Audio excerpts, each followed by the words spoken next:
Oui, merci, monsieur le vice-président. Alors, à mon tour, au nom du groupe Métropole Citoyenne, j'interviendrai sur ce rapport développement durable 2018.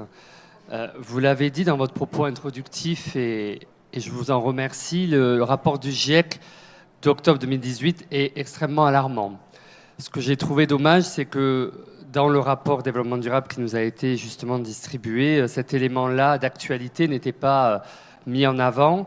Pourtant, on l'a vu lors du propos liminaire, cette actualité du rapport est aussi une actualité concrète aujourd'hui sur nos territoires. On a parlé ce matin des inondations de Carcassonne et du fait que des équipes de Toulouse Métropole se sont rendues pour porter assistance à nos amis de l'Aude, et c'est une bonne chose. Mais je n'ai pas entendu le président interroger sur du coup les causes. Les causes de ces inondations de plus en plus nombreuses, de plus en plus violentes, et on le sait, les causes sont celles qu'exprime le rapport du GIEC, à savoir des changements violents dans notre climat, avec effectivement des pics de chaleur à certains moments, des intempéries à d'autres, et tout ça dû notamment, par exemple, à l'artificialisation des sols qui devrait nous interroger derrière dans les politiques que nous mettons en œuvre de préservation de nos espaces agricoles et naturels et d'étalement urbain notamment. Mais ce que nous avons observé avec regret, parce que je n'ai pas envie de faire moi non plus de la politique politicienne, mais le constat de ce rapport développement durable, c'est que ce qui est durable, c'est le contenu du rapport, pas notre développement et pas celui des actions non plus. Malheureusement, parce que la plupart du rapport développement durable 2018 est un copier-coller du rapport développement durable 2017 que j'ai relu pour préparer ce conseil, pour me faire aussi une idée justement de ces évolutions. Je ne vais pas aborder effectivement tous les sujets, mais voir quelques points qui paraissent effectivement les plus importants. La question de la qualité de l'air. Moi, je déplore que dans ce rapport, vous continuiez à utiliser, et les choix que vous faites dans les chiffres que vous mettez en avant, c'est des choix politiques de ce que vous voulez faire passer comme message. Vous mettez en chiffres 75% des jours en indice bon à très bon sur le territoire de Toulouse Métropole, des baisses d'environ 35% des particules fines et des dioxydes d'azote depuis 2010, et vous continuez effectivement à laisser entendre qu'on est sur une trajectoire positive. Moi, je regarde les chiffres que fournissent l'ATMO. La réalité, c'est quoi? C'est que s'il y a eu des baisses entre 2010 et 2013 sur ces éléments-là, depuis 2013, nous voyons des augmentations des particules fines, des augmentations des émissions de dioxyde d'azote, donc une dégradation sérieuse de la qualité de l'air, sans parler bien sûr de l'augmentation des épisodes de la qualité de l'air. Et dans le rapport, là aussi, les écrits restent, les paroles s'envolent. Dans le rapport, il n'y a rien en termes d'action. Vous avez rappelé à l'oral, et fort heureusement, il y a le lancement de l'étude ZFE, soit en 2020. La prime Herbois sur la proposition de notre groupe que vous avez bien voulu mettre en place et nous vous en remercions, soit, mais rien d'autre de nouveau pour lutter contre cette dégradation de la qualité de l'air. Et ça, c'est en lien effectivement avec la question des transports, où là aussi, vous avez repris le copier-coller de votre plan mobilité. Et nous sommes dans l'obligation de vous rappeler que ce plan mobilité, dont la plupart des projets d'ailleurs, comme le dit le rapport là aussi dans son écrit, sont pour 2019, 2020, 2024 ou au-delà quand on sait les retards dans les projets de transport en commun. La réalité, c'est que les transports, le plan mobilité que vous proposez, il prévoit une augmentation de 9% des émissions de gaz à effet de serre, alors, et ça a été dit par Isabelle Hardy, que notre objectif commun, puisque nous l'avons tous voté cet objectif, dont nous sommes tous normalement convaincus d'aller dans ce sens-là, de réduire de moins 40% les émissions de gaz à effet de serre, repose en grande partie sur les transports qui pèsent pour 54% de ces émissions. Sur les transports aussi, vous avez évoqué une grande ambition sur les vélos.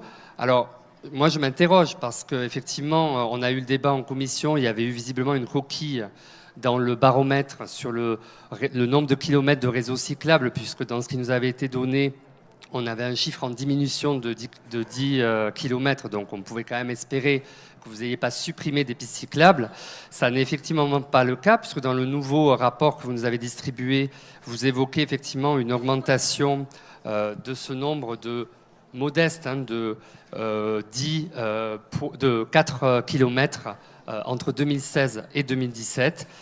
Moi, je relève quand même que du coup, quels sont les bons chiffres? Parce que dans le rapport développement durable de 2017, on avait un chiffre de 593,5 km en 2016.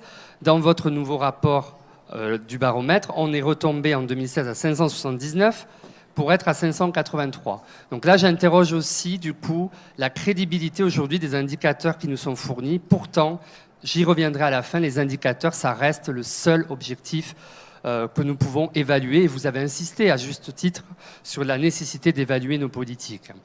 Donc moi, je m'interroge sur cette ambition. La réalité, c'est qu'aujourd'hui, sur le vélo, nous avons eu une augmentation à peine de 7 km de nouvelles pistes cyclables en 2017, alors qu'il y en avait eu quand même un peu plus en 2016. Donc on a une baisse du rythme de développement des pistes cyclables sur notre territoire, et c'est à déplorer, effectivement, puisqu'on sait la part considérable que l'on peut gagner en report des parts modales vers les modes doux, vu que beaucoup de nos déplacements font moins de 3 km. Donc sur les transports, malheureusement, pas grand-chose, même si évidemment on va se réjouir que vous remettiez, vous l'avez annoncé tout à l'heure, l'aide à l'achat de véhicules électriques que vous aviez décidé de supprimer à votre arrivée aux responsabilités en 2014. Donc 4 ans de perdu pour aider nos concitoyens à faire ce choix effectivement d'achat de véhicules, de vélos électriques. Sur le deuxième volet essentiel du rapport développement durable, la question de l'énergie, là aussi nous nous posons des questions.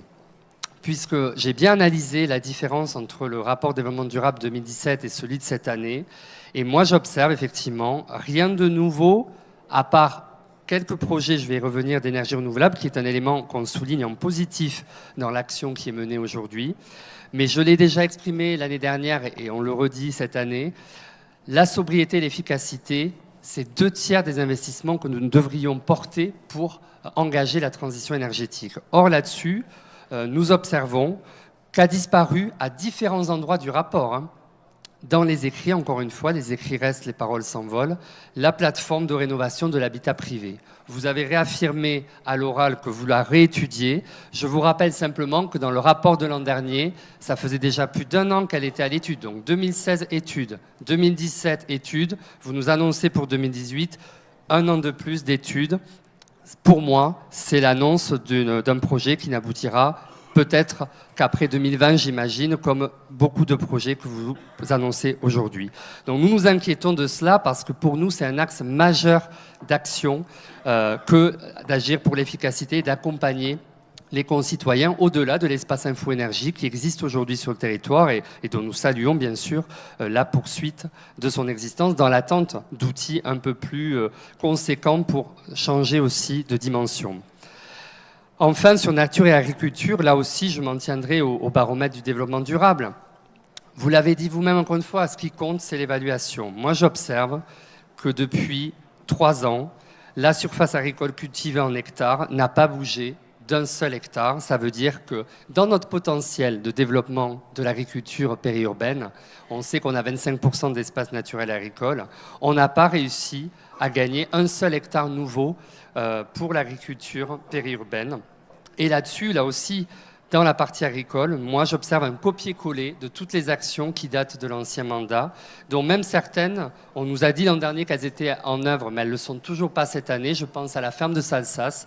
L'an dernier, dans le rapport, on nous dit ça y est, il y a 2 maraîchers bio installés. Et là, dans le rapport de cette année, on nous dit il va y avoir 1 maraîcher bio installé. Donc on comprend que ce projet n'a toujours pas abouti. C'est le symbole de l'absence d'action, on va dire, concrète sur ce sujet. Et le nouveau plan alimentaire territorial, dont on peut se féliciter d'avoir des aides financières, effectivement, aujourd'hui, nous attendons encore la concrétisation d'actions face aux moyens qui nous ont été notamment alloués par l'ADEME. Donc, effectivement, dans ce rapport, ce qu'on regrette, nous, pour notre part, c'est que c'est quand même le symbole d'une non-évolution pour bien des sujets. Est-ce qu'on a commencé à réduire les émissions de gaz à effet de serre? Non, puisque ça a augmenté, comme l'a montré Isabelle Hardy, depuis 3 ans. Est-ce qu'on a réduit notre consommation d'électricité? Nous n'avons plus les chiffres depuis 2016. On avait pointé en 2015 que ça a augmenté encore. On ne nous donne plus les chiffres, donc on ne sait pas. Mais moi, je suppose que ça a continué d'augmenter et ça rejoint le manque d'action en matière de sobriété et d'efficacité. On a augmenté les productions de chaleur renouvelable. C'est un élément positif que nous notons dans l'action. La part modale des transports en commun, on n'a pas des chiffres récents, mais elle semble ne pas avoir beaucoup évolué, notamment au regard du nombre de déplacements en transport qui n'augmente que de 1% d'année en année. Le réseau cyclable, on en a déjà parlé, une augmentation en baisse par rapport à l'année dernière sur le nombre de kilomètres. Sur les rénovations énergétiques, on n'a pas d'éléments effectivement du coup sur ce qui va devenir des nouveaux outils qui ne sont pas là. Et sur l'agriculture, pour l'instant, on est au statu quo. Donc c'est quand même une réalité aujourd'hui, Monsieur le Vice-président, vous ne pouvez pas la nier. Nous savons que vous avez reconstitué récemment une équipe et c'est une bonne nouvelle. On peut espérer, et on sait qu'il y a des compétences dans le service qui pourront peut-être, maintenant qu'ils sont en équipe renforcée, développer des actions. Mais par rapport à l'urgence dont on parlait et par rapport surtout à la conscience de cette urgence qui ne ressort pas dans les éléments chiffrés que vous choisissez de mettre en avant dans ce rapport, nous nous inquiétons effectivement du fait que la dégradation du dérèglement climatique, de la dégradation de la qualité de l'air nous amène à une asphyxie du territoire, alors même qu'il y a urgence à développer les îlots de chaleur dont on n'a aucun élément non plus, les îlots de fraîcheur, pardon, pour réduire les îlots de chaleur dont on n'a aucun élément non plus dans ce rapport au développement durable. Or, l'adaptation, c'est aussi un besoin aujourd'hui. Et donc, nous nous inquiétons effectivement que nous ne donnions pas effectivement tous les moyens pour enfin engager cette transition écologique si nécessaire à notre territoire.